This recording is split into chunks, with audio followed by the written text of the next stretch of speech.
ஒரு பிஸ்னஸில் ஒரு பர்சனுக்கு பணம் கொடுத்தா இல்லைனா ஒரு பர்சன்கிட்ட இருந்து பணம் வாங்கினா அந்த டிரான்சாக்ஷனை எந்த அக்கௌண்ட்டில் ரெக்கார்ட் பண்ணுவோம்?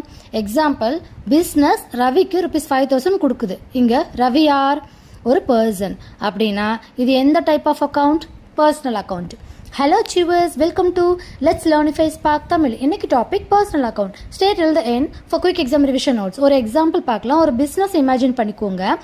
பிஸ்னஸ் ரவி கிட்ட இருந்து கூட்ஸ் வாங்குது ₹10,000க்கு. இந்த டிரான்சாக்ஷனில் என்ன நடக்குது? ரவி அக்கௌண்ட் வந்து பர்சனல் அக்கௌண்ட். ஏன்னா ரவி ஒரு பர்சனை ரெப்ரசன்ட் செய்யுது. பிஸ்னஸ்க்கு கூட்ஸ் வாங்கும்போது ரவிக்கு பணம் பே ஆகுது. ஸோ அதாவது ஒரு பர்சனை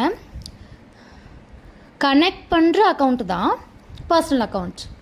கான்செப்ட் பர்சனல் அக்கௌண்ட் மீன்ஸ் ஒரு பர்சன் இல்லைனா கம்பெனி இல்லைனா ஆர்கனைசேஷனை குறிக்கிற அக்கௌண்ட் தான் பர்சனல் அக்கௌண்ட். சிம்பிளாக சொல்லணும்னா ஒரு பிஸ்னஸ் டிரான்சாக்ஷனில் ஒரு இண்டிவிஜுவல் இல்லைனா ஆர்கனைசேஷன் சம்மந்தப்பட்டிருந்தாலே அது personal account. Example, Ravi account, ABC company account, bank account.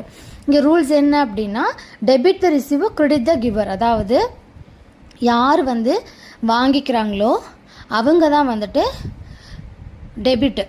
Okay, யார் கொடுக்குறாங்களோ அவங்கள கிரெடிட் பண்ணணும். So quick understanding. Personal account represents persons and organisation. It includes individuals, companies and institution.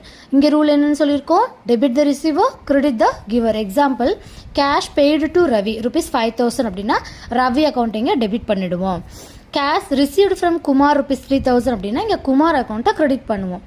Example conclusion, cash paid to Ravi ₹5,000 அப்படின்னா Ravi account debit ₹5,000, cash account credit ₹5,000. ஏன்னா ரவி தான் வந்து பணத்தை வாங்கிக்கிறாரு. அதனால ரிசீவரை நம்ம என்ன பண்ணுறோம்? டெபிட் பண்ணுறோம். இதுதான் பர்சனல் அக்கௌண்ட்டோட application.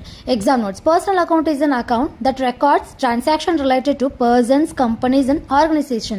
The rule is debit the receiver and credit the giver. Finally, person involved in a transaction, think personal account. Personal account means recording transaction related to people and organization.